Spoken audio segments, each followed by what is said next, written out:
السلام علیکم ورحمۃ اللہ وبرکاتہ۔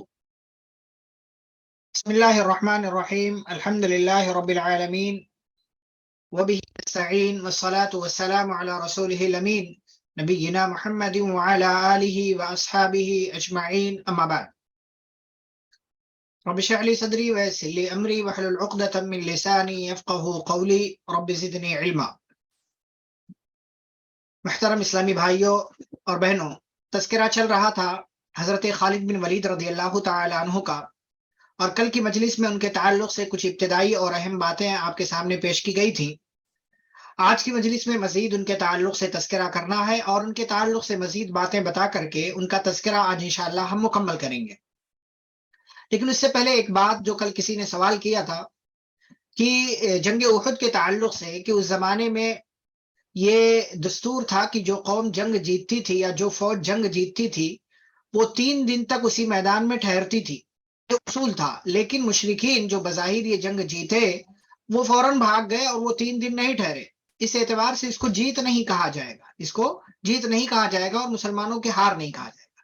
تو دیکھیں، اگر آپ نے غور سے سنا ہو تو کل میں نے یہ جملہ استعمال کیا تھا کہ بظاہر جیت ملی ان کو، حتمی کہ وہی ونر تھے، وہی جیت گئے تھے۔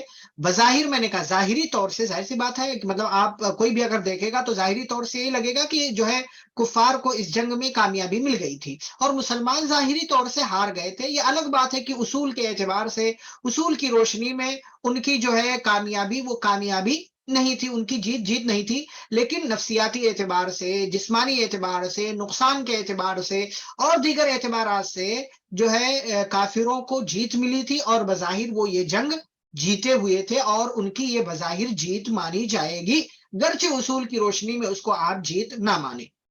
چلتے ہیں حضرت خالد بن ولید رضی اللہ تعالیٰ عنہ کے تذکرے کی طرف۔ کل میں نے ذکر کیا تھا ان کے حوالے سے کئی ایک باتیں میں نے آپ کے سامنے رکھی تھی، اور بات یہاں تک پہنچی تھی کہ حضرت خالد بن ولید رضی اللہ تعالیٰ عنہ اسلام لانے سے پہلے ان کا کیا کردار رہا تھا۔ آئیے دیکھتے ہیں کہ حضرت خالد بن ولید رضی اللہ تعالیٰ عنہ اسلام کیسے لائے، اور کس طریقے سے وہ مسلمان ہوئے، اور کس طریقے سے نبی صلی اللہ علیہ وسلم کے وہ صحابی بنے، اور اسلام میں کیسے ان کو داخلہ ملا۔ تو اس حوالے سے دیکھیں آپ، میں نے کہا تھا کہ ان کا ایک خواب تھا اور ان کے بھائی کا ایک خط تھا۔ ان کا خواب کیا تھا اور ان کے بھائی کا خط کیا تھا، سب سے پہلے یہ دونوں چیزیں ہم انشاءاللہ دیکھیں گے۔ تو دیکھیں، بعض کتابوں کے اندر یہ بات موجود ہے کہ حضرت خالد بن ولید رضی اللہ تعالیٰ عنہ کے جو بھائی تھے ولید بن ولید، انہوں نے ایک خط ان کو بھیجا، اور یہ پہلے مسلمان ہو گئے تھے جیسا کہ میں نے کہا۔ ایک خط بھیجا جس کے اندر یہ پیغام تھا کہ میرے بھائی، میرے نبی صلی اللہ علیہ وسلم نے ایک روز مجھ سے پوچھا تھا کہ خالد کہاں ہے۔ میں نے کہا تھا اے اللہ صلی اللہ علیہ وسلم، ایک دن ضرور میرے بھائی کو آپ کے، اللہ تعالیٰ ایک دن ضرور میرے بھائی کو آپ کے قدموں میں لے آئے گا۔ یہ ہو نہیں سکتا کہ میرا بھائی ذہین ہے، میرا بھائی ہوشیار ہے، اور میرا بھائی اس قدر لائق و فائق ہے، اور وہ اتنا ہوشیار ہونے کے باوجود اسلام جیسی عظیم نعمت سے محروم ہو جائے۔ میں نے نبی صلی اللہ علیہ وسلم کو یہ جواب دیا تھا، یہ تحریر انہوں نے بھیجا تھا۔ اور پھر اس کے بعد کہتے ہیں کہ اسی دوران مجھے خواب آئی، اس پیغام کو سن کر کے، اور یہ لیٹر جو ان کو ملا ان کے بھائی کی طرف سے، کہتے ہیں مجھے بہت سکون ملا، دلی مسرت ہوئی۔ اور پھر اس کے بعد کہتے ہیں اسی دوران میں نے خواب دیکھا۔ کیا خواب دیکھا؟ کہ ایک تنگ اور نہایت اندھیری گلی میں جو ہے، ایک تنگ اور نہایت اندھیری جگہ میں موجود ہوں، اور پھر اچانک وہاں سے میں نکل کر کے کھلے میدان کی طرف جا رہا ہوں۔ آنکھ کھلی، کہتے ہیں آنکھ کھلی تو میرے دل میں ایک خوشگوار احساس پیدا ہوا، اور کہتے ہیں میں نے مدینہ جانے کا ارادہ پختہ کر لیا۔ میرے دل میں یہ تمنا انگڑائیاں لینے لگی کہ کاش مدینہ جانے والا کوئی راستے میں مجھے مل جائے جس کا میں رفیق سفر بن سکوں۔ تو یہ دو وجوہات ہیں۔ اور اس کے بعد حضرت خالد بن ولید رضی اللہ تعالی عنہ مدینہ کے راستے کی طرف نکلے، اور مدینہ کے راستے کی طرف جب نکلے تو راستے ہی میں، جیسا کہ انہوں نے تمنا اور خواہش ظاہر کی تھی، تو راستے ہی میں ان کو حضرت عثمان بن ابو طلحہ اور حضرت عمرو بن عاص رضی اللہ تعالی عنہما یہ دونوں مل گئے، اور یہ تینوں جا کر کے مدینہ پہنچے، نبی صلی اللہ علیہ وسلم کے پاس پہنچے، اور آپ صلی اللہ علیہ وسلم کے ہاتھ پر ان لوگوں نے اسلام قبول کر لیا، اور آپ صلی اللہ علیہ وسلم نے ان کے اسلام لانے کے بعد کہا تھا کہ مکہ نے اپنے جگر کے ٹکڑوں کو آج ہمارے حوالے کر دیا ہے. یعنی تین عظیم لوگ، حضرت عمرو بن عاص جن کا تذکرہ انشاءاللہ ہم آگے کریں گے، اور عثمان بن ابو طلحہ اور خالد بن ولید رضی اللہ تعالی عنہما، تینوں بیک مسلمان ہوئے. یہ سن 8 ہجری کے ابتدا کی بات ہے، محرم یا سفر کے مہینے کی. آپ صلی اللہ علیہ وسلم کے پاس یہ لوگ پہنچے، اور آپ صلی اللہ علیہ وسلم کے پاس جب خالد بن ولید رضی اللہ تعالیٰ عنہ پہنچے تو ظاہر سی بات ہے تھوڑے گھبرائے ہوئے تھے، اس لیے اس سے پہلے اسلام کے دشمن تھے، مسلمانوں کو تکلیف دی تھی. تو نبی صلی اللہ علیہ وسلم نے کہا خالد گھبراؤ نہیں، پریشان نہ ہو، جو غلطیاں تم نے کی ہے اسلام قبول کرنے کے بعد وہ سارے گناہ، وہ ساری غلطیاں اللہ رب العالمین مٹا دیا کرتا ہے. تو حضرت خالد بن ولید رضی اللہ عنہ کہتے ہیں کہ اس کے باوجود میں نے نبی صلی اللہ علیہ وسلم سے کہا کہ میری خواہش ہے کہ آپ میرے تمام گناہوں کی بخشش کے لیے اللہ رب العالمین سے دعا کر دیں. چنانچہ پیارے نبی صلی اللہ علیہ وسلم نے ان کے لیے دعا کی کہ اے اللہ خالد بن ولید کو بخش دے، اے اللہ خالد بن ولید پر رحم فرما، اور اے اللہ ان کی تمام خطاؤں کو، تمام گناہوں کو اے اللہ معاف کر دے، کیونکہ بے شک تو ہی مہربانی کرنے والا اور بے شک تو ہی بخشنے والا ہے. اور اس طریقے سے یہ حضرت خالد بن ولید رضی اللہ تعالیٰ عنہ مسلمان ہو گئے، اور اب آپ کا شمار مسلمانوں میں سے ہونے لگا، اور آپ نبی اکرم صلی اللہ علیہ وسلم کے صحابی بن گئے. اچھا، کوئی خوف، کوئی لالچ نہیں تھا، بس دل میں ایک خواہش تھی، اور دل کی کایا پلٹی، اور جو ہے ان کو احساس ایسا ہو گیا، اور جو کچھ چیزیں ایسی ہوئی، خواب آیا، بھائی کا خط آیا، نبی صلی اللہ علیہ وسلم کی خواہش انہوں نے دیکھی، یہ ساری چیزیں پھر ان کے اسلام لانے کا سبب بن گئی، اور خالد بن ولید رضی اللہ تعالی عنہ مسلمان ہو گئے. اب جب مسلمان ہو گئے تو اسلام کے بعد کے کیا حالات ہیں حضرت خالد بن ولید رضی اللہ تعالی عنہ کی زندگی کے حوالے سے دیکھیں.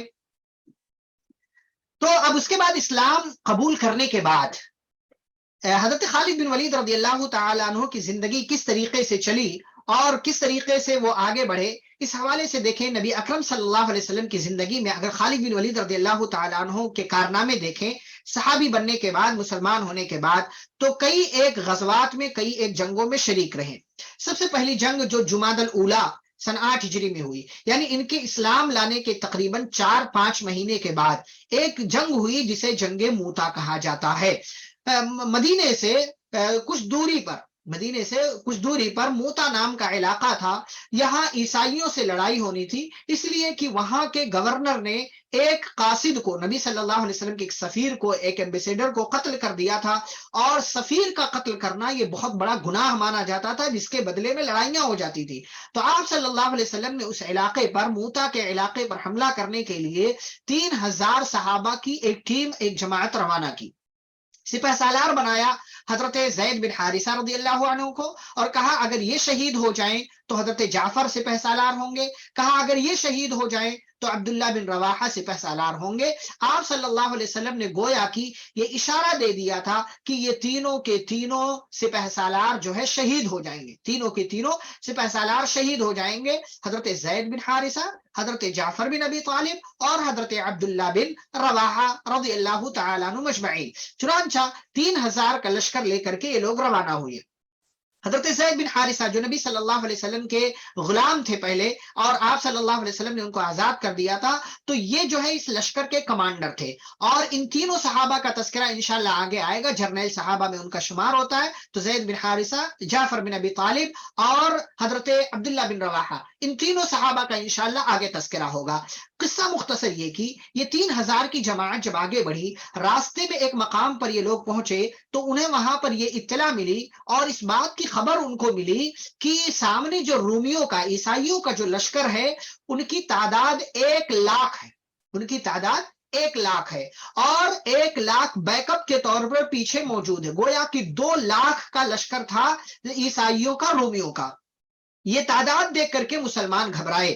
بعض لوگوں نے یہ مشورہ دیا کہ نبی صلی اللہ علیہ وسلم کو پیغام بھیجا جائے کہ ایسے مسئلے میں ہم کیا کریں، لیکن حضرت عبداللہ بن رواحہ رضی اللہ تعالیٰ عنہ نے ایک چھوٹی سی تقریر کی، ایک چھوٹی سی اسپیچ دی، اور ان کی اسپیچ کے بعد مسلمانوں کا جوش و ولولہ، جذبہ جو ہے ابھر کر سامنے آیا. وہ تقریر چھوٹی سی کیا تھی، عبداللہ بن رواحہ رضی اللہ عنہ کا تذکرہ کریں گے تو وہاں ہم بیان کریں گے.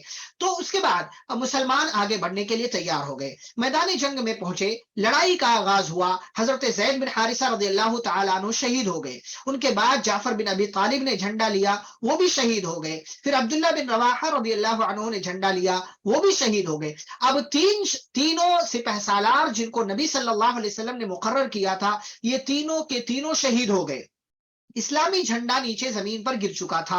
اب ایسی صورتحال میں مسلمانوں کو ایک کمانڈر کی ضرورت تھی. ایک صحابی نے آگے بڑھ کر کے جھنڈا اٹھا لیا اور یہ جھنڈا لے کر کے حضرت خالد بن ولید رضی اللہ تعالیٰ عنہ کو دے دیا، اور تمام مسلمانوں نے حضرت خالد بن ولید رضی اللہ تعالیٰ عنہ کو اپنا کمانڈر اور اپنا سپہ سالار مان لیا، ایکسپٹ کر لیا. اور پھر ان کی سپہ سالاری میں یہ جنگ آگے بڑھی. وہ کمانڈر تھے اور حضرت خالد بن ولید رضی اللہ تعالیٰ عنہ جنگ لڑتے رہے. آپ جانتے ہیں یہی وہ جنگ ہے کہ جس جنگ میں حضرت خالد بن ولید رضی اللہ تعالیٰ عنہ کے ہاتھ سے 9 تلواریں ٹوٹی.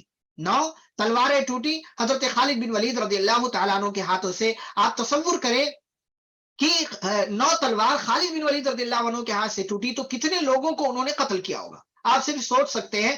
بہرحال پہلے دن کے جنگ کا خاتمہ ہو گیا. پہلے دن کی جنگ مکمل ہوئی اور رات میں جنگ بند ہو گئی. پھر دوسرے دن جنگ شروع ہو نہیں تھا، لیکن 3000 کے سامنے 1 لاکھ پلس بیک اپ کے طور پر ایک اور لاکھ، یعنی 2 لاکھ کا لشکر ہے. تو ایک بہت بڑا مقابلہ، بہت بڑی چنوتی ہے کہ اگر سارے لوگ دوڑ کر کے صرف آ جائیں تو 3000 کا لشکر ختم ہو جائے گا. ایسی صورتحال میں حضرت خالد بن ولید رضی اللہ تعالی عنہ کی ذہنی جو چالاکی کہہ لیجئے یا ہوشیاری کہہ لیجئے یا جو ہے فہم و فراست کہہ لیجئے یا جنگی تدبیر کہہ لیجئے کہ وہ سپہ سالار تھے. انہوں نے ایک تدبیر اختیار کی. اور تدبیر کیا اختیار کی کہ دوسرے دن جب جنگ شروع ہوئی اس سے پہلے ہی انہوں نے رائٹ والوں کو لیفٹ کی طرف، لیفٹ والوں کو رائٹ کی طرف کر دیا، آگے والوں کو پیچھے اور پیچھے والوں کو آگے کر دیا. اس طریقے سے انہوں نے تدبیر بنائی اور کہا کہ جب ایسا ہم کریں گے اور میدان میں پہنچیں گے تو چونکہ ایک اصول کے تحت جنگ لڑی جاتی تھی کہ رائٹ مقرر ہوتا تھا، میمنا جس کو بولتے تھے، میسرا جس کو بولتے تھے، جو لیفٹ میں ہوتا تھا. تو اس طریقے سے اصول کے حساب سے، لیکن انہوں نے پورا الٹ پلٹ دیا. آگے والے پیچھے، پیچھے والے آگے، دائیں والے بائیں، بائیں والے آگے آ گئے. تو اس طریقے سے جو ہے پورا سسٹم انہوں نے الٹ پلٹ دیا. اب جو مخالفین تھے، جو دشمن تھے، وہ تدبیر کے تحت وہ لوگ جو ہے ہکا بکا رہ گئے. انہوں نے سوچا کہ ان کے پاس مدد پہنچ چکی ہے. اور خالد بن ولید رضی اللہ عنہ نے ایک تدبیر اور کیا کی کہ اپنے لشکر سے کہا کہ جب ہم دوسرے دن میدان میں جائیں گے تو بھائی ہوشیاری یہی ہے کہ 3000 کو بچا کر کے ہم میدان سے پیچھے چلے جائیں، 3000 کے لشکر کو بچا لیا جائے. یہی جیت ہے اور یہی ہوشیاری ہے، ورنہ 3000 کا لشکر مارا جائے گا. حضرت خالد بن ولید رضی اللہ تعالیٰ عنہ نے ایک اور تدبیر یہ کی کہ لشکر والوں سے کہا کہ جب ہم لڑیں گے تو ایسا کریں گے، تھوڑا تھوڑا ہم پیچھے ہٹتے چلے جائیں گے، تھوڑا پیچھے ہٹیں گے. جب ہم تھوڑا پیچھے ہٹیں گے تو ایسا کرنے سے ایسا کرنے سے یہ لوگ یہ سوچیں گے کہ بھائی پیچھے مت جاؤ، ہو سکتا ہے پیچھے ان کی اور کوئی فوج ہے، ہو سکتا ہے اور لوگ پیچھے موجود ہیں کہ یہ لوگ پیچھے جا رہے ہیں، پھر اچانک ہمارے اوپر حملہ کر دیں گے. اور یہ تدبیر اختیار کر کے حضرت خالد بن ولید رضی اللہ تعالی عنہ نے مسلمانوں کو بچا لیا اور ان 3000 کے لشکر کو بچا کر کے صحیح سلامت واپس مدینہ پہنچ گئے. ادھر اس طرف جنگ ہو رہی تھی اور ادھر مدینہ کے اندر نبی صلی اللہ علیہ وسلم نے صحابہ کو یہ میسج دیا یا یہ بات بتائی کہ زید بن حارثہ شہید ہو چکے ہیں. غیب کا علم نہیں تھا، اللہ نے بتایا تھا، کہا کہ زید بن حارثہ شہید ہو چکے ہیں اور جعفر شہید ہو چکے ہیں اور عبداللہ بن رواحہ شہید ہو چکے ہیں. اور بعد میں آپ صلی اللہ علیہ وسلم نے کیا کہا تھا؟ وہی تاریخی جملہ کہ اب جھنڈا جو ہے اللہ کی تلواروں میں سے ایک تلوار کے ہاتھ میں آ گئی ہے. اور اسی دن سے حضرت خالد رضی اللہ تعالیٰ عنہ کو سیف اللہ کا لقب ملا، یعنی اللہ کی تلوار. اور یہ تلوار اللہ کی جو تھی اسی دن سے دشمنوں پر برستی رہی اور دشمنوں پر حملے کرتی رہی اور اس طریقے سے دشمنوں کے چھکے چھڑاتی رہی. اور حضرت خالد بن ولید رضی اللہ تعالیٰ عنہ کی ہوشیاری سے مسلمان اس جنگ میں بہت بھاری نقصان سے بچ گئے اور بحفاظت تمام لوگ مدینہ واپس پہنچ گئے. یہ ایک سب سے پہلی اسلام قبول کرنے کے بعد سب سے پہلی اور سب سے عظیم جنگ تھی جو حضرت خالد بن ولید رضی اللہ تعالیٰ عنہ کی قیادت میں لڑی گئی. اور اس کے بعد 2-3 مہینے کے بعد ہی رمضان کا مہینہ آیا. اس رمضان کے مہینے میں سن 8 ہجری میں مکہ فتح ہوا. آپ صلی اللہ علیہ وسلم 10,000 کا لشکر لے کر کے مکہ پہنچے اور اس کے کئی حصے آپ نے مقرر کیے تھے. ایک حصہ جو تھا اس کی ذمہ داری حضرت خالد بن ولید رضی اللہ تعالیٰ عنہ کو نبی صلی اللہ علیہ وسلم نے دی تھی. اور بہرحال آپ صلی اللہ علیہ وسلم گئے اور بنا کسی جنگ کے بنا کسی لڑائی کے آسانی کے ساتھ مکہ آپ صلی اللہ علیہ وسلم نے فتح کر لیا. مکہ فتح ہو جانے کے بعد جو بت تھے کافروں کے، چاہے خانہ کعبہ میں ہو یا آس پاس کے علاقوں میں ہو، انہی بتوں میں سے ایک بت تھا جو بڑا بت تھا مکہ والوں کا، کافروں کا. اس کا نام تھا عزا. عزا اس کی قسمیں کھاتے تھے لوگ. افرأیتم اللات والعزا اللہ نے سورۃ النجم میں بھی ذکر کیا. اور لوگ قسم کھاتے تھے اور بڑے جو ہے فخر کے ساتھ کہتے تھے لنا عزا ولا عزا لکم، ہمارے پاس عزا نام کا بت ہے عزت والا، اور تمہارے پاس کوئی جو ہے عزا نہیں ہے، تمہارے پاس کوئی عزا نہیں، اس قسم کی کوئی چیز نہیں. تو فخر کیا کرتے تھے وہ لوگ. آپ صلی اللہ علیہ وسلم نے اس بت کو گرانے کے لیے اور اس بت کو ختم کرنے کے لیے حضرت خالد بن ولید رضی اللہ تعالیٰ عنہ کو بھیجا. حضرت خالد بن ولید رضی اللہ تعالیٰ عنہ گئے اور اس بت کو توڑا اور کامیابی کے ساتھ واپس نبی صلی اللہ علیہ وسلم کے پاس پہنچے. اور اس کے بعد آپ صلی اللہ علیہ وسلم کی زندگی میں غزوہ حوازن، غزوہ طائف اور غزوہ دومت الجندل، یہ کئی ایک جنگیں ہوئی اور ان تمام جنگوں میں حضرت خالد بن ولید رضی اللہ تعالیٰ عنہ شریک رہے. اور آپ صلی اللہ علیہ وسلم نے ان کو ہر موقع سے کوئی نہ کوئی ذمہ داری دی اور کسی نہ کسی قسم سے کسی نہ کسی طریقے سے ان کو کسی ایک ٹکڑی کا، کسی ایک ٹیم کا، کسی ایک طرف کا ان کو امیر بنایا، سپہ سالار بنایا یا ذمہ دار بنایا، یا ان کی قیادت میں صحابہ کا ایک لشکر کسی طرف آپ صلی اللہ علیہ وسلم نے روانہ کیا. یہ ساری چیزیں یہ اس بات کا ثبوت ہیں کہ آپ صلی اللہ علیہ وسلم حضرت خالد بن ولید رضی اللہ تعالیٰ عنہ کو اہمیت دیتے تھے اور ان کے اور دیگر صحابہ کے درمیان کوئی فرق نہیں رکھتے تھے. آپ صلی اللہ علیہ وسلم خالد بن ولید رضی اللہ عنہ جس کے مستحق تھے وہ ساری چیزیں وہ حضرت خالد بن ولید رضی اللہ تعالیٰ عنہ کو آپ صلی اللہ علیہ وسلم نے عطا کی. یہ جو ہے بات ہو گئی نبی صلی اللہ علیہ وسلم کی زندگی تک. اب اس کے بعد حضرت ابوبکر صدیق رضی اللہ تعالیٰ عنہ کا دور آیا آپ صلی اللہ علیہ وسلم کے انتقال کے بعد. تو اس دور میں حضرت خالد بن ولید رضی اللہ عنہ نے کیا کیا اور اس کے بعد حضرت عمر رضی اللہ تعالیٰ عنہ کے دور میں کیا کیا، یہ ساری باتیں ہم ذکر کریں گے. چلے آگے بڑھتے ہیں. نبی صلی اللہ علیہ وسلم کا 12 ربیع الاول سن 11 ہجری انتقال ہو گیا اور اس کے بعد حضرت ابوبکر صدیق رضی اللہ تعالی عنہ مسلمانوں کے خلیفہ بنے، امیر المومنین بن گئے، خلیفۃ المسلمین بن گئے. لیکن ان کے خلیفہ بنتے ہی ان کے سامنے کئی طرح کے چیلنجز آ گئے، کئی طرح کے مسائل ان کے سامنے آ گئے. ایک مسئلہ جو ہے کچھ لوگ ایسے ہو گئے جنہوں نے زکوٰۃ دینے سے انکار کر دیا، کچھ لوگوں نے اسلام چھوڑ دیا، اور کچھ لوگ جو ہے نبوت کا دعویٰ کرنے والے جو ہے اٹھ کھڑے ہوئے کہ ہم نبی. ان میں سے بعض جو تھے وہ نبی صلی اللہ علیہ وسلم کے زمانے میں ہی تھے جیسے مسلمہ کذاب وغیرہ. تو یہ 3 طرح کے بڑے بڑے مسئلے جو دین اسلام کی بنیادوں پر حملہ کرنے والے تھے، یہ 3 طرح کے بڑے مسئلے حضرت ابوبکر صدیق رضی اللہ تعالیٰ عنہ کے سامنے ظاہر ہوئے. حضرت ابوبکر صدیق رضی اللہ تعالیٰ عنہ نے بیک وقت ان تمام مسائل سے نمٹنے کا ارادہ کیا.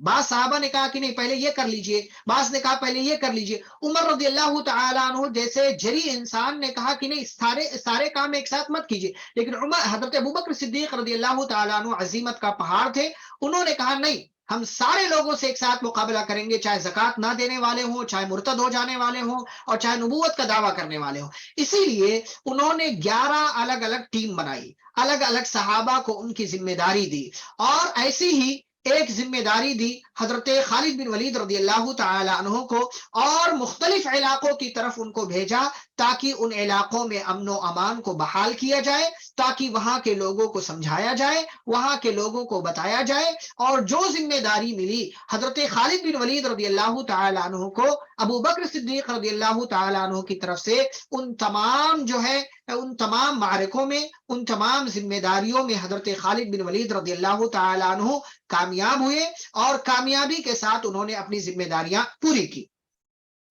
حضرت خالد بن ولید رضی اللہ تعالیٰ عنہ کا کردار جنگ یمامہ میں جو تھا حضرت ابوبکر صدیق رضی اللہ تعالیٰ عنہ کے زمانے مسلمہ کذاب، میں نے کہا کہ کچھ لوگ ایسے پیدا ہو گئے تھے جو نبوت کا دعویٰ کرنے والے تھے، جیسے مسلمہ کذاب اور طلیحہ اسود عنسی اور سجاح بنت حارث، یہ چار بڑے بڑے نام ہیں جنہوں نے نبوت کا دعویٰ کیا۔ ان چاروں لوگوں سے نمٹنے کے لیے حضرت ابوبکر صدیق رضی اللہ تعالیٰ عنہ نے ٹیم روانہ کی، اور ان تمام لوگوں کو جو ہے الگ الگ تفصیل اپنی جگہ پر آئے گی۔ مسیلمہ کذاب کا اپنا قلعہ تھا، اپنا باغ تھا، اس باغ میں وہ روپوش ہو گیا، لیکن حضرت وحشی بن حرب رضی اللہ تعالیٰ عنہ کے ذریعے وہ مارا گیا، اور اس میں بھی حضرت خالد بن ولید رضی اللہ تعالیٰ عنہ کا اپنا کردار تھا، ان کی اپنی شمولیت تھی، جو ذمہ داری ان کو حضرت ابو بکر صدیق رضی اللہ تعالیٰ عنہ نے دی تھی۔ اور پھر یہی سے جو ہے حضرت خالد بن ولید رضی اللہ تعالیٰ عنہ مسلمانوں کے ایک بڑے کمانڈر کے طور پر ظاہر ہوئے۔ ان کی صلاحیتیں پہلے سے معلوم تھی لوگوں کو، لیکن اور صلاحیتیں ان کی ظاہر ہوئی، اور پھر ابو بکر صدیق رضی اللہ تعالیٰ عنہ تقریباً 2.25 سال خلیفہ رہے، اور پھر ان کا انتقال ہو گیا، اور انہوں نے اپنے بعد حضرت عمر رضی اللہ تعالیٰ عنہ کو خلیفہ بنایا تھا۔ عمر رضی اللہ تعالیٰ عنہ اب امیر المومنین ہو گئے۔ تو ایک جنگ ہے جسے جنگ یرموک کہا جاتا ہے، اور بعض لوگوں نے کہا ہے کہ یہ جنگ جو ہے ابو بکر صدیق رضی اللہ تعالیٰ عنہ کے زمانے میں ہوئی، بعض لوگوں نے کہا ہے کہ یہ جنگ حضرت عمر رضی اللہ تعالیٰ عنہ کے زمانے میں ہوئی۔ بہرحال جس بھی زمانے میں ہوئی، اس جنگ کی مکمل تفصیل ہم حضرت اکرمہ رضی اللہ تعالیٰ عنہ کا جب تذکرہ کریں گے تو وہاں پر ہم بیان کریں گے، اس لیے کہ حضرت اکرمہ رضی اللہ تعالیٰ عنہ اس جنگ میں ان کا بہت بڑا کردار ہے، اور یہ حضرت اکرمہ وہی ہے ابو جہل کے بیٹے، ان کا تذکرہ انشاءاللہ آگے آئے گا، تو ہم وہاں پر تفصیل کے ساتھ جنگ یرموک کا تذکرہ کریں گے۔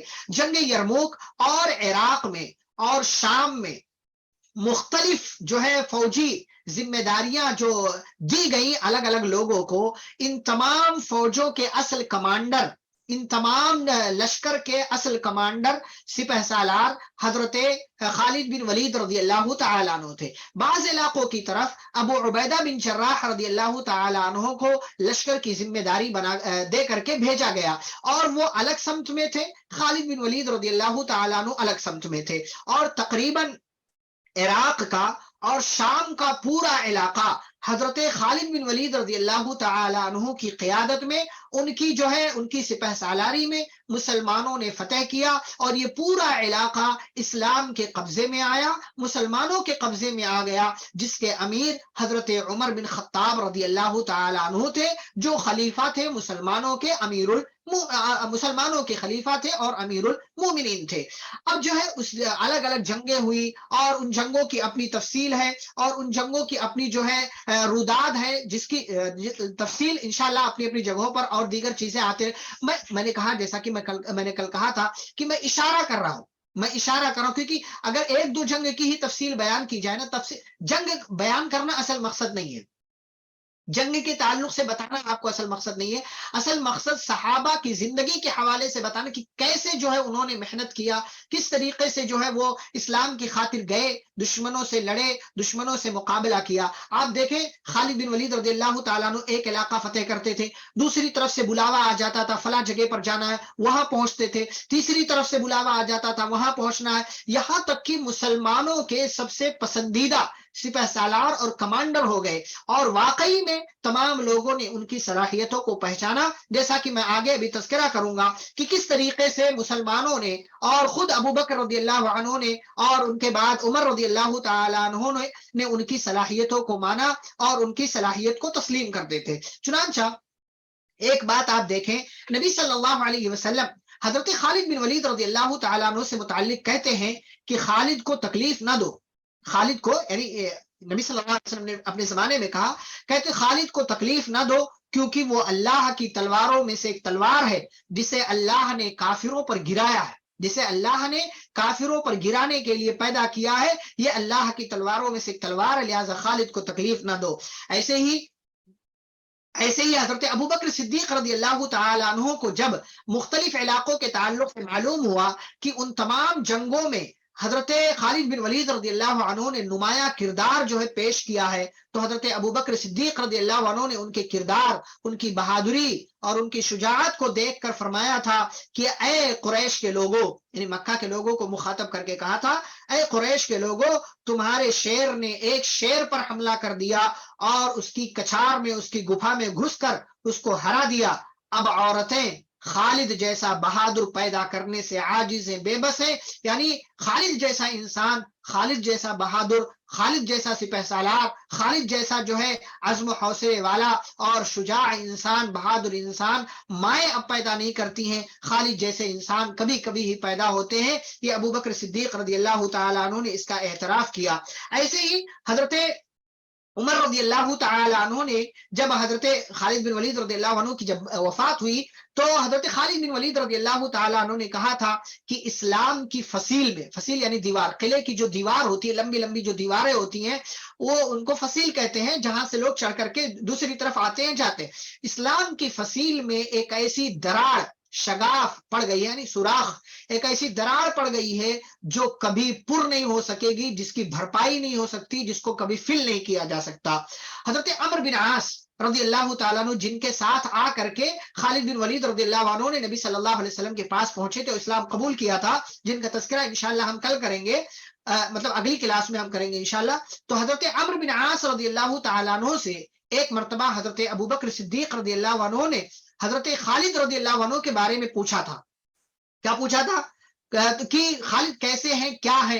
تو عمرو بن عاص رضی اللہ عنہ نے ابو بکر صدیق رضی اللہ عنہ کو جواب دیا تھا خالد رضی اللہ عنہ کے تعلق سے کہ وہ یعنی خالد جو ہیں وہ جنگ کی سیاست کو خوب اچھی طرح جانتے ہیں.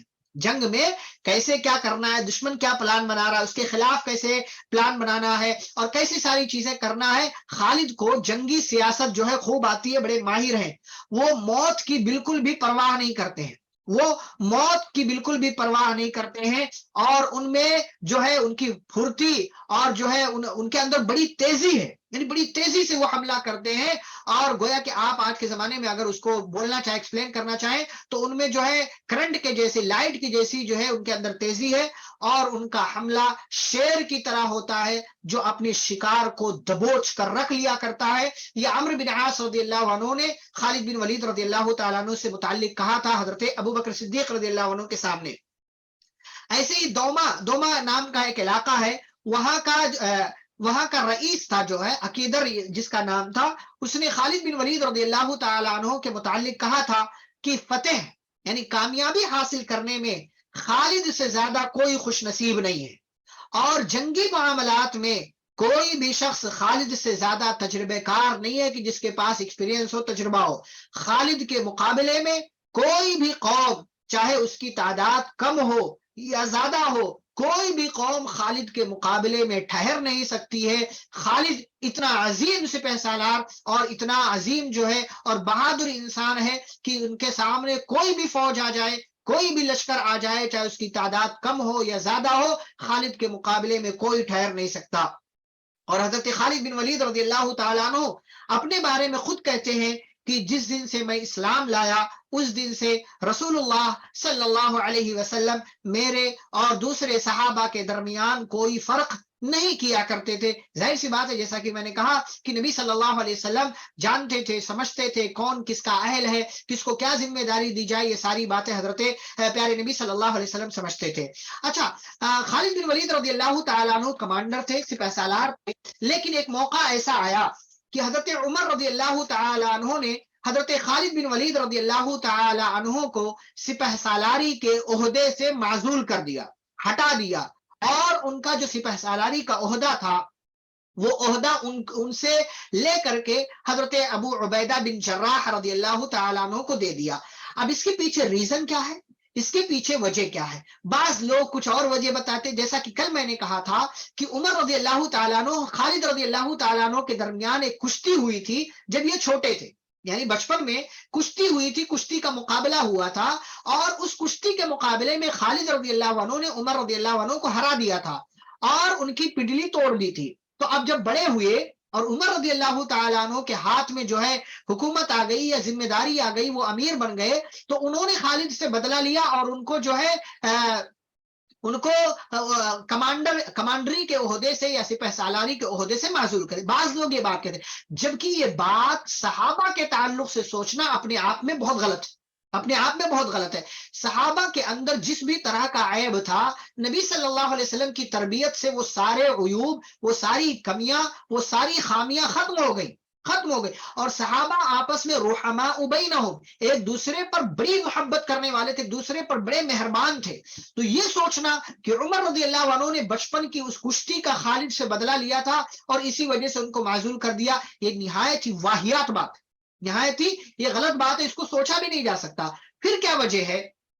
اس کے الگ الگ وجوہات علماء نے بیان کیے ہیں، لیکن ایک وجہ جو کامن بعض لوگوں نے، کئی ایک لوگوں نے ذکر کیا ہے، وہ یہ کہ خالد بن ولید رضی اللہ تعالی عنہ کی قیادت میں جتنی بھی جنگیں ہو رہی تھی، ان ساری جنگوں میں مسلمان کامیاب ہو رہے تھے، مسلمان کامیاب. اور مسلمانوں کے پاس سب سے بڑی دولت جو ہے نا، وہ عقیدے کی دولت ہے، وہ عقیدے کی دولت ہے. تو کہیں ایسا نہ ہو. اچھا، بعض لوگوں نے یہاں پر یہ بھی ذکر کیا ہے کہ جو ہے یہ ساری کامیابیاں خالد کو اس لیے مل رہی تھی کہ خالد جہاں جہاں پہنچ رہے تھے وہاں پر جو ہے وہاں کے سارے جو کافر جو وہ آپس میں ہی اختلاف کا شکار تھے، اور اسی اختلاف کی وجہ سے خالد نے ان پر حملہ کیا اور ان کو کامیابی مل گئی، اپنا کچھ نہیں کر سکے. جبکہ یہ اپنے آپ میں نہایت ہی مطلب بےہودہ دلیل ہے، یا یوں کہہ لیجیے کمزور دلیل ہے، جس میں کوئی دم نہیں ہے، جس میں کوئی، اتنے بڑے بڑے لشکر لے کر کے آتے تھے لوگ، اندرونی اختلاف ہو اپنی جگہ، لیکن میدان میں آتے تھے اتنا بڑا بڑا لشکر لے کر کے، لیکن پھر بھی خالد بن ولید رضی اللہ تعالیٰ عنہ کی سپہ سالاری میں مسلمانوں نے جو ان کو ہرایا اور مسلمانوں کو کامیابی ملی. تو میں یہ کہہ رہا تھا کہ ایک بڑی وجہ جو کئی علماء نے ذکر کی ہے، اور وہ یہ ہے کہ دیکھیں مسلمانوں کے پاس سب سے بڑی دولت جو عقیدے کی دولت ہے، عقیدہ محفوظ ہے، عقیدہ سلامت ہے، توحید سلامت ہے، عقیدے میں بگاڑ نہیں ہے، تو سمجھے سب کچھ ہے، سمجھے سب کچھ ہے. اور اسی وجہ سے کہ کہیں ایسا نہ ہو کہ مسلمانوں کے درمیان رفتہ رفتہ رفتہ ان کے ذہن میں کہیں شیطان یہ بات نہ ڈال دے کہ خالد جس جنگ میں ہو اسی جنگ کو جیتا جا سکتا ہے، یا خالد جس جنگ کے اندر سپہ سالار ہو اسی جنگ کو جیتا جا سکتا ہے، ورنہ کسی اور جنگ کو نہیں جیتا جا سکتا، کوئی اور کمانڈر ہو، کوئی اور سپہ سالار ہو. تو اس جو ہے خدشے کو ختم کرنے کے لیے عمر رضی اللہ تعالی عنہ نے ان کو معزول کر دیا. اور تھوڑی جو ہے مطلب عمر رضی اللہ عنہ خالد بن ولید رضی اللہ عنہ کے درمیان گرچہ وقت کے اعتبار سے ان کے درمیان تھوڑی مطلب ناراضگی والی بات بھی ہوئی ہو، لیکن بعد میں خالد بن ولید رضی اللہ تعالیٰ عنہ اس پر راضی رہے اور عمر رضی اللہ عنہ کو اپنا امیر المومنین اور جو ہے اپنا امیر، اپنا ذمہ دار، اپنا خلیفہ مانتے تھے، اور ان سے ان کو کوئی ناراضگی نہیں رہ گئی تھی. لیکن یہاں پر اس خدشے کو کہ کہیں عقیدے میں نہ آ جائے، اس خدشے کو ختم کرنے کے لیے حضرت عمر رضی اللہ عنہ جو خلیفہ تھے انہوں نے خالد بن ولید رضی اللہ عنہ کو معزول کر دیا، ہٹا دیا، اور ابو عبیدہ بن جراح رضی اللہ عنہ کو سپہ سالار بنا دیا. تو ایسا نہیں تھا کہ عہدے سے ہٹا دیے گئے، پوسٹ سے ہٹا دیے گئے تو اب جو ہے جنگ نہیں لڑی انہوں نے، یا چلے آئے مدینہ میں بیٹھ گئے یا کسی اور طرف نکل گئے، ایسا نہیں ہے. بلکہ خالد بن ولید رضی اللہ تعالیٰ عنہ اب ایک عام سپاہی کی حیثیت سے حضرت ابو عبیدہ بن جراح رضی اللہ عنہ کے شانہ بشانہ ان کے ساتھ لڑتے رہے. جیسا سپہ سالار ابو عبیدہ حکم دیتے تھے ویسا خالد بن ولید رضی اللہ عنہ کرتے تھے. خالد رضی اللہ عنہ کو کہیں لگتا تھا تو سپہ سالار کو مشورہ دیتے تھے اور تمام لوگوں کے ساتھ بڑی اچھائی والا معاملہ کرتے تھے، کوئی ناراضگی نہیں، کوئی ٹینشن نہیں، اور نہ ہی ایسا تھا کہ وہ سپہ سالار کی بات نہیں مانتے تھے. اس قسم کی کوئی بات نہیں تھی، بلکہ ان تمام چیزوں کو انہوں نے قبول کیا اور جنگوں میں شرکت کرتے رہے، چاہے سپہ سالار رہے ہو یا سپہ سالار نہ رہے ہو. اور اسی وجہ سے ان کو فاتح عراق اور فاتح شام بھی کہا جاتا ہے. گرچہ بعض علاقوں میں ابو عبیدہ بن جراح رضی اللہ عنہ بھی رہے اور بعض دیگر لوگ شامل رہے، لیکن اس میں بہت بڑا رول اور بہت بڑا کردار حضرت خالد بن ولید رضی اللہ تعالیٰ عنہ کا ہے، اور وہ سیف اللہ تھے اور تمام لوگ ان کی صلاحیتوں کو مانتے تھے. حضرت خالد بن ولید رضی اللہ تعالیٰ عنہ کی ایک خوبی کہ وہ اپنی فوج کے لوگوں سے بڑی محبت کرتے تھے اور ہر سپاہی سے بڑی نرمی سے پیش آتے تھے. میں نے کہا کہ چاہے سپہ سالار رہے ہو یا سپہ سالار نہ رہے ہو، چاہے ایک عام فوجی کی حیثیت سے ہو یا کمانڈر کی حیثیت سے ہو، ہر حیثیت سے انہوں نے اپنے آپ کو جو ہے نرم بنا کر کے رکھا. محبت کرنے والے تھے وہ، اور تمام لوگوں سے بڑی محبت سے ملتے تھے اور بڑی محبت سے بات کیا کرتے تھے. حضرت خالد بن ولید رضی اللہ تعالیٰ عنہ کو جہاد سے عشق تھا. کافروں کے مقابلے میں جانا، مسلمانوں کی ٹیم، مسلمانوں کی فوج کی طرف سے لڑنا، وہ گویا کہ ان کو اس سے عشق سا ہو گیا تھا، محبت سی ہو گئی تھی.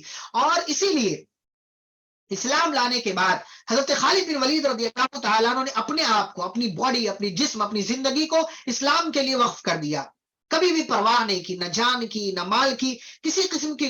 جب بھی کہیں سے خبر ملی یہاں جانا ہے چلے گئے، یہاں نکلنا ہے نکل گئے، یہاں جو ہے حملہ کرنا ہے حملہ کرنے کے لیے نکل گئے. اور خالد بن ولید رضی اللہ تعالی عنہ کی جب وفات کا وقت قریب آیا، جب وفات کا وقت قریب آیا، خالد بن ولید پوری زندگی 21 ہجری میں ہم پہنچے، 20 عمر رضی اللہ عنہ کا دور چل رہا ہے، سن 13 ہجری سے لے کر کے سن 24 ہجری کے اخیر تک ان کا دور چلا. تو سن 21 ہجری کا جب زمانہ آیا، حضرت خالد بن ولید رضی اللہ تعالی عنہ کی وفات کا یہ وہ سال ہے، سن 21 ہجری یہ وہ سال ہے نبی صلی اللہ علیہ وسلم کے انتقال کے 10 سال کے بعد خالد بن ولید رضی اللہ عنہ کا انتقال ہوا. تو خالد بن ولید رضی اللہ تعالی عنہ کی جب وفات کا وقت قریب آیا تو بستر پر ہی تھے، بستر پر جان دینے کے خیال سے ان کی آنکھوں سے آنسو بہنے لگے، رونے لگے.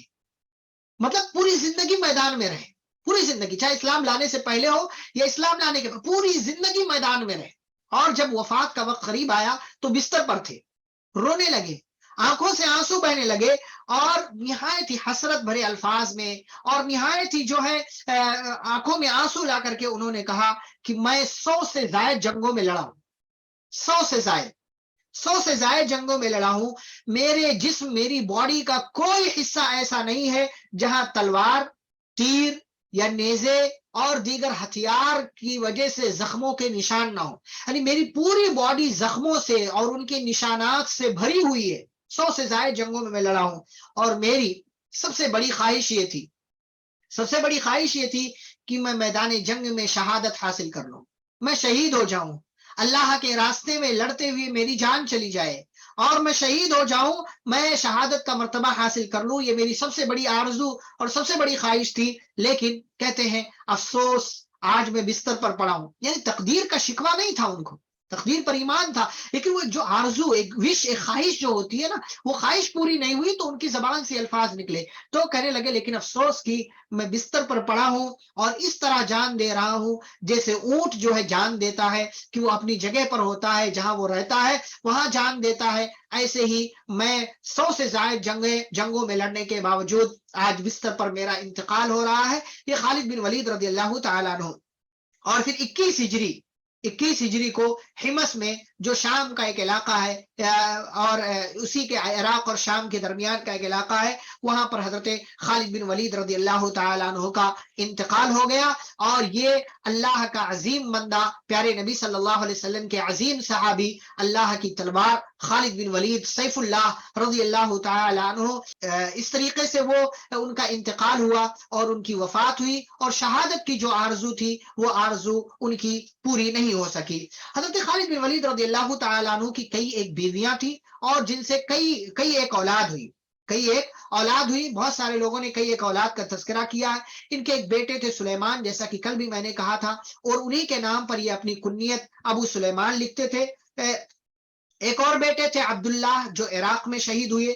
2 بیٹے عبد الرحمن اور مہاجر جو تھے، یہ دونوں نبی صلی اللہ علیہ وسلم کے زمانے میں بہت چھوٹی عمر کے تھے.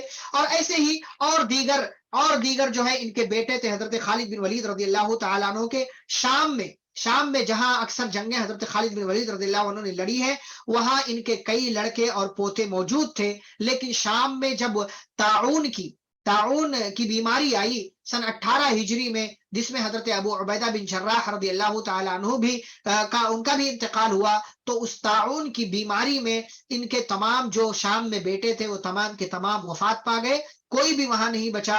اور ان کے گھروں پر، یعنی خالد بن ولید رضی اللہ تعالیٰ عنہ کے جو گھر تھے، ان کے بیٹوں اور پوتوں کے جو گھر تھے، ان تمام گھروں اور جائیداد کے وارث ایوب بن سلمہ بن عبداللہ ہوئے، جو انہی کے رشتہ دار تھے.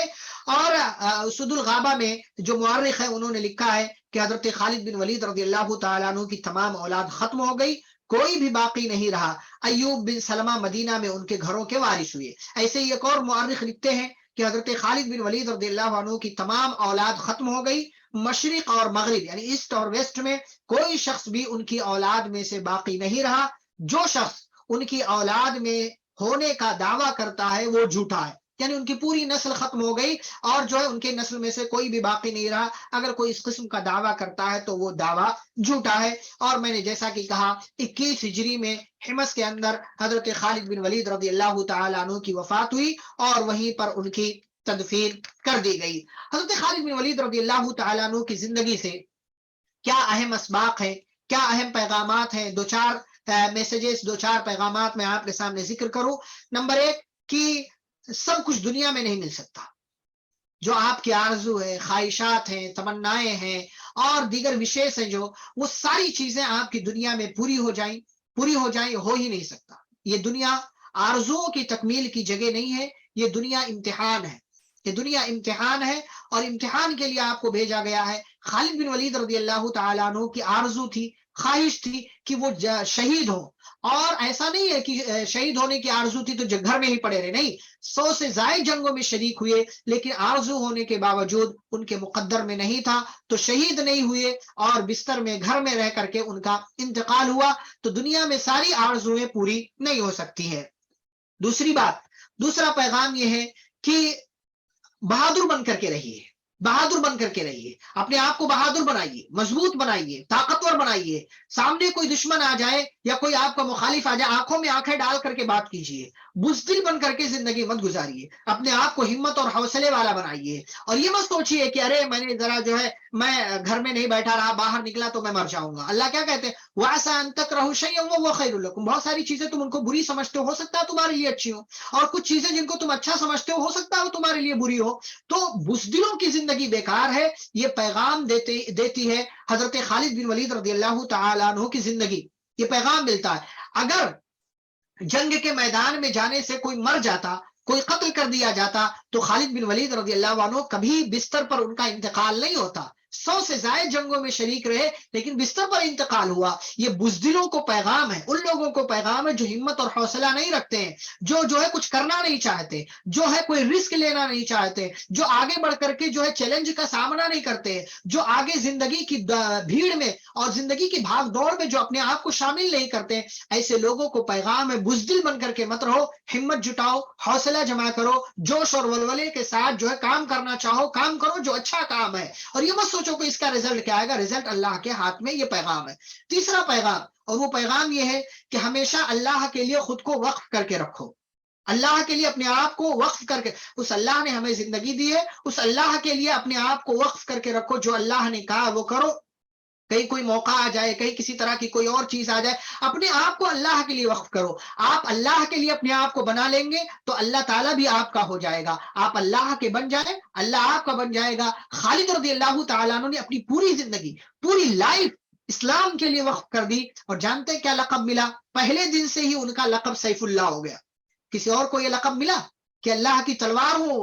اتنے بڑے بڑے بہادر علی رضی اللہ عنہ، حمزہ رضی اللہ تعالیٰ، دیگر بڑے بڑے صحابہ تھے، لیکن اللہ کی تلوار کا لقب ملا کس کو؟ حضرت خالد بن ولید رضی اللہ تعالیٰ عنہ۔ اسلام کے لیے وقف کرتے، اور یہ مت سوچے کہ کریڈٹ لینا ہے، یہ لینا ہے، وہ لینا ہے، لوگ تعریف نہیں کر رہے ہیں، ایسا نہیں کر رہے ہیں، ویسا نہیں کر رہے۔ صحابہ کے یہاں یہ کچھ نہیں تھا، صحابہ کام کرتے تھے اللہ کے لیے، صحابہ کام کرتے تھے دین کے لیے، صحابہ نے اپنی زندگی کو وقف کر دیا تھا۔ یہی میسج ہم اور آپ کو بھی ہے، اپنی زندگی اللہ کے لیے وقف کر دو، کریڈٹ ملے نہ ملے، نام آئے یا نہ آئے، آپ کو جو ہے اس کا، آپ کے سر پر اس کا تمغہ لگایا جائے یا نہ لگایا جائے، آپ کے کندھے پر، سینے پر یہ جو ہے کوئی میڈل ہو نہ ہو، لیکن اللہ تعالیٰ سب دیکھ رہا ہے۔ اپنی زندگی کو اللہ کے لیے وقف کر دو، اللہ تعالیٰ آپ کا محبوب ہو جائے گا۔ یہ جو ہے اختصار کے ساتھ، بہت تفصیل نہیں، ورنہ حضرت خالد بن ولید رضی اللہ تعالیٰ عنہ کے تعلق سے الگ الگ کتابیں بھی لکھی گئی ہیں جن میں تفصیل کے ساتھ ان کی باتیں ہیں۔ یہ میں نے اختصار کے ساتھ چند ایک باتیں آپ کے سامنے رکھی ہیں، اور یہ سلسلہ آگے انشاءاللہ چلتا رہے گا۔ اگلی مجلس جو ہماری ہوگی اگلے منگل کو، ٹیوزڈے کو انشاءاللہ، ٹیوزڈے کو جو ہماری مجلس ہوگی جو غالباً 6 تاریخ ہے، اس تاریخ کو سیم 9:45 9:45 کو آپ تمام لوگ حاضر ہوں انشاءاللہ۔ حضرت عمرو بن عاص رضی اللہ عنہ کا ہم تفصیلی تذکرہ کریں گے، اور اس کے بعد دوسرے دن جو ہے ایسے ایک ایک صحابہ کا ہم انشاءاللہ تذکرہ کرتے چلے جائیں گے۔ چلے ٹھیک ہے، آج کی کلاس ختم کرتے ہیں۔ بارک اللہ فیکم، ایسے ہی حاضر ہوتے رہیں اور جو ہے استفادہ کرتے رہیں۔ سبحانک اللہم و بحمدک، اشہد ان لا الہ الا انت، استغفرک و اتوب الیک۔ السلام علیکم ورحمۃ اللہ وبرکاتہ۔